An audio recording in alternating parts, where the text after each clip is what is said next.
All right, guys. So the very first thing that you're going to want to do, obviously, is you're going to want to start ranking your gigs.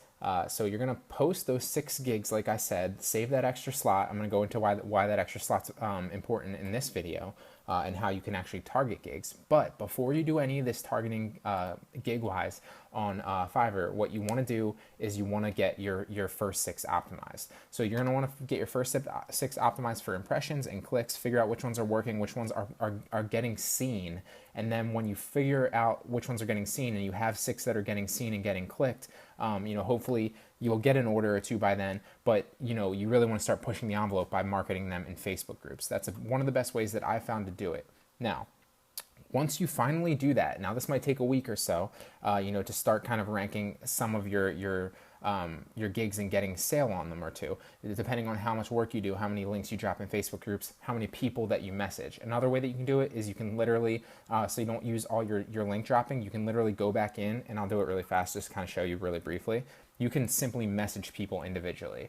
I wouldn't say don't message more than 10 people an hour, but you can definitely message people and tell them. Don't drop your link to those people, but what you can do is you can kind of tell them what they're promoting. So essentially, you want to go in and you want to find people that are looking in those groups for what you're selling, and you can find it with a little bit of elbow grease and some hard work. So if I were selling something in Amazon related, I would literally go in here and look for somebody that has an Amazon question. There's how many people in this group? There's 5,100 people in this group, a little bit over, and there's people posting questions all the time. I would literally go in and I'd find somebody asking a question related to something that has to do with one of the gigs that I promote. I'd literally click on their name. So you can see this lady says she has a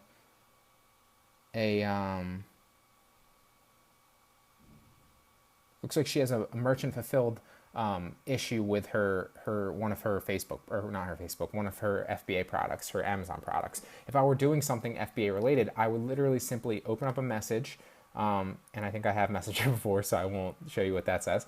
But I'd literally open up a message and I would message her and I'd say, hey, I saw your post in Amazon selling for beginners. I am also like that. You don't need to say that you're also a member of that group because that's implied if you saw the post, obviously.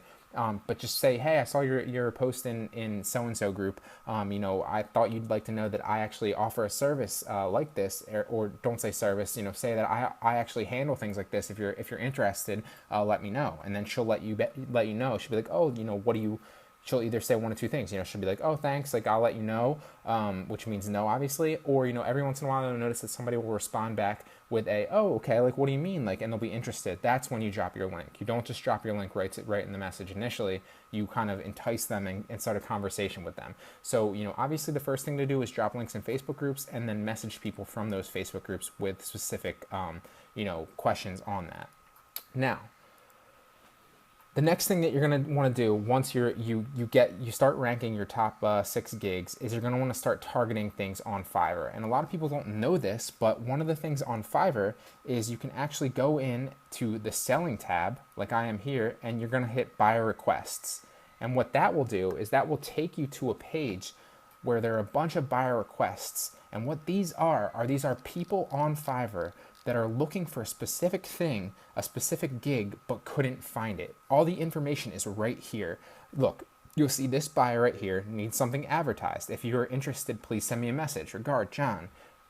He wants this done in 7 days. He's gotten one offer from all the other people that run gigs on Fiverr. He's gotten one offer on it, but he couldn't find this gig, and his budget is $14.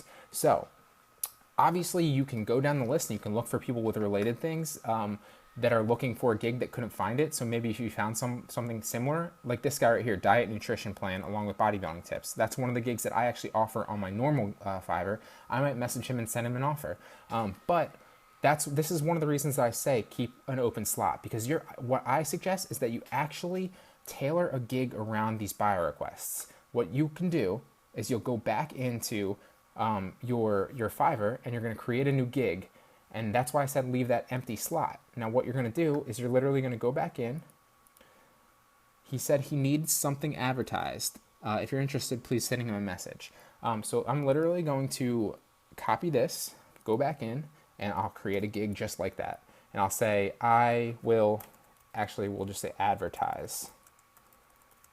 I will do advertising and promoting for you. Then obviously go back through the process. You're going to create the gig literally tailored around his buyer request. What is he looking for? What is his budget? How many days does he need it in? You're literally going to create your gig tailored around his needs. Once it's finally done, you're going to go back into buyer requests and you're going to send him an offer for your gig.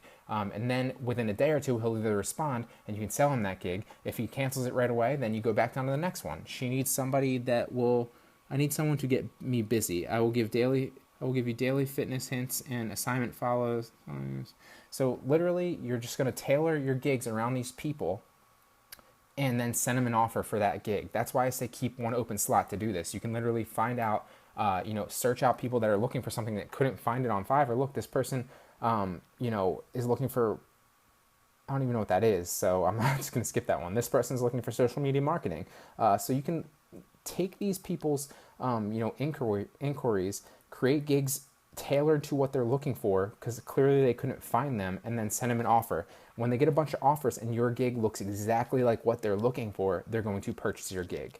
So that's another way. It's phenomenal. You can kind of target your own through buyer requests. Once again, that's selling buyer requests, and that will take you to a page where a bunch of people are looking for them. Look, there's 193 buyer requests. That's 193 potential sales that you can make. And they're literally telling you what they need done, what their budget is and how many days they need it done. It doesn't get simpler than that, guys. That's another way that you can sell Fiverr gigs and create, a revenue stream.